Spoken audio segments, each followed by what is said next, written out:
आइए जानते हैं अहोई अष्टमी व्रत के दिन किस कथा को सुना जाता है।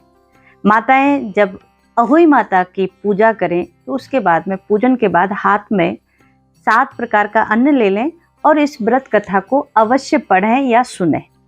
कथा इस प्रकार है। एक बार एक साहूकार था, उसके 7 पुत्र थे। घर में सब आनंद था, सब प्रकार से धन धान्य था, सुख समृद्धि थी। लेकिन जैसे दीपावली से कुछ दिन पूर्व घर की लिपाई पुताई के लिए मिट्टी की आवश्यकता होती है, तो साहूकार की पत्नी ने मिट्टी खोद करके घर की लिपाई पुताई के लिए उस मिट्टी को वो लाती है। तभी एक घटना होती है। उस साहूकार की पत्नी ने जो मिट्टी खोदी थी, वहां एक शाही नाम का जो जानवर होता है, उसके 7 बच्चे थे, जिसमें से एक बच्चा मर गया। जब वो बच्चा मर गया तो उसकी माँ ने शाप दिया साहूकार की पत्नी को कि जैसे मेरी संतान समाप्त हो गई, ऐसे ही तुम्हारी भी संतान खत्म हो जाएगी, समाप्त हो जाएगी।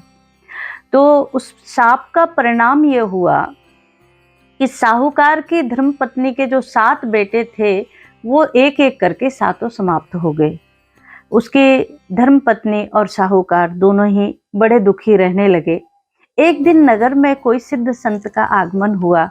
दोनों ने जाकर के संत के चरण पकड़ लिए। महाराज, हमारे जीवन में बड़ा ही दुख, बड़ी ही विपदा है, आप कृपा करके हमारे जीवन के कष्ट को दूर करें।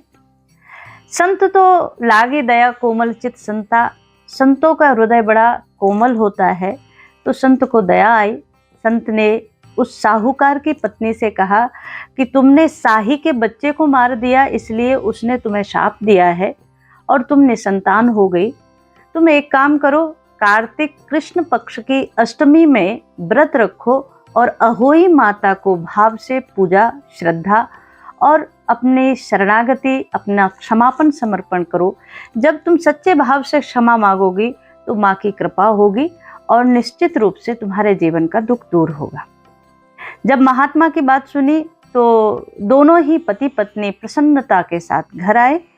अष्टमी का दिन आया और साहूकार की पत्नी ने व्रत रखा, माता अहोई की पूजा की विधिवत, और इसके साथ ही साथ शाही से भी उसके 7 बच्चों को चित्र के रूप में बना करके क्षमा याचना की, और उसका परिणाम ये हुआ कि माता की कृपा से उसके 7 बच्चे पुनर्जीवित हो गए।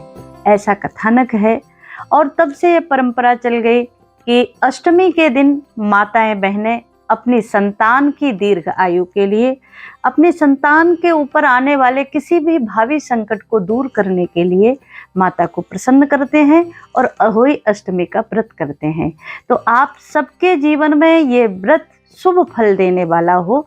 आपकी संतान उज्जवल भविष्य उनका बने, आपकी संतान उत्तरोत्तर तरक्की करे। इस प्रकार से, इस भाव से माता की सभी लोग पूजा करें और निरंतर माता की कृपा आपको अवश्य प्राप्त हो।